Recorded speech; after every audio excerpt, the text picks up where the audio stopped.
Welcome to another edition of the Guyana Learning Channel's News and Capsule for Friday, January 21, 2022. Our stories tonight: GPL Wartsila closes for assessment, Sheriff Mandela Road to be commissioned soon, and Core Home application deadline extended. In the world of sports, F1 bans military display at races. Regionally, Jamaica appoints first female defense chief. And on the international scene, false banana new lifesaver in climate change. And now for the details. Teams from the Guyana Power and Light and Wartsila are working around the clock to find the root cause of the emergency shutdown of the 46.5 megawatt power plant on January 14. Minister within the Ministry of Public Works, Deodat Indar, on Thursday said the two teams are close to identifying the problems with the 10.8 billion power plant. He said a specialized engineer from Wartsila will be in the country soon to further assess the problem, after which a report will be provided. President Dr. Mohamed Irfan Ali, after the incident, made it clear that Wartsila will be held accountable for the work they have done. So they have to fix it and they have to get it up and running, Dr. Ali said. The president explained that the Attorney General and the GPL will be reviewing the contract signed with the company. Added to that, President Ali said once there are penalties included in the contract, they will be applied. This piece was extracted from the Department of Public Information. With all the streetlights and guardrails installed along the Sheriff Street and Mandela Road, the multi-billion-dollar project is expected to be officially delivered to Guyanese soon. The upgrade of the road network, which spans from the Rupert Kirk Highway to Mandela at Cross Street, Alexander Village, has a February 14 deadline. Shipping issues due to COVID-19 pandemic are the main reasons why the road was not delivered to Guyanese earlier. Minister Ejel said the government is working along with the contractor to get all the components of the road completed so that it could be delivered to the people of Guyana. President Dr. Mohamed Irfan Ali is expected to commission the road upon completion.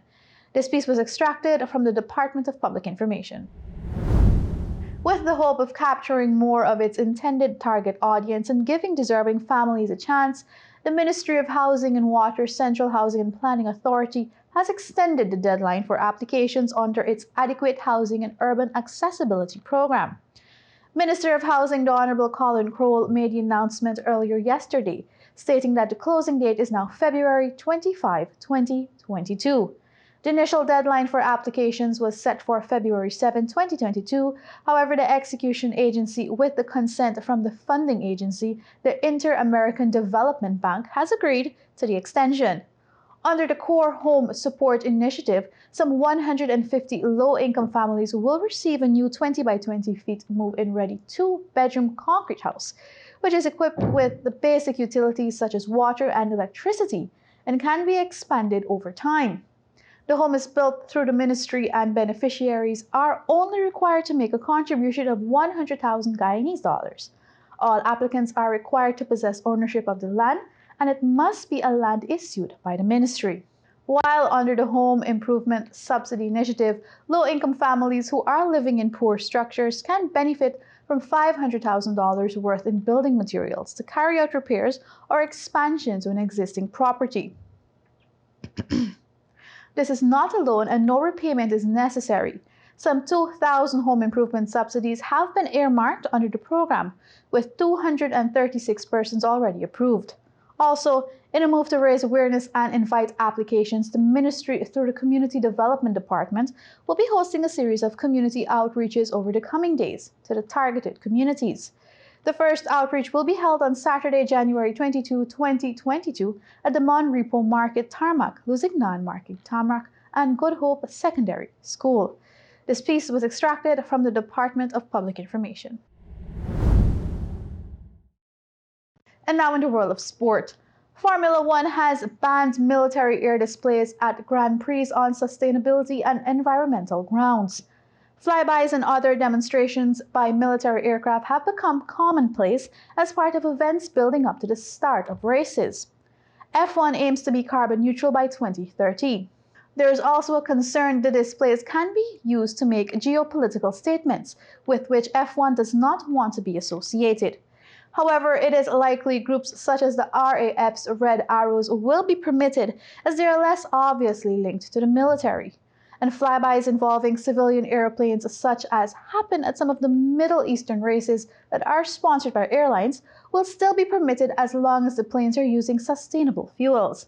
F1 is planning to introduce fully sustainable fuels alongside its new engine formula in 2026. This piece was extracted from the BBC. And now for news in the region. History was created on Thursday when Rear Admiral Antoinette Sandra Lee Wemyss Gorman was installed as the Jamaica Defense Forces' first female Chief of Defense Staff. Governor General Sir Patrick Allen presented her with the instrument of appointment during a ceremony at King's House, which also saw her subscribing the Oath of Allegiance and the Oath of Office. Wemyss Gorman succeeds Lieutenant General Rocky Meade, who has retired from the JDF after serving for 38 years, the last 5 as CDS.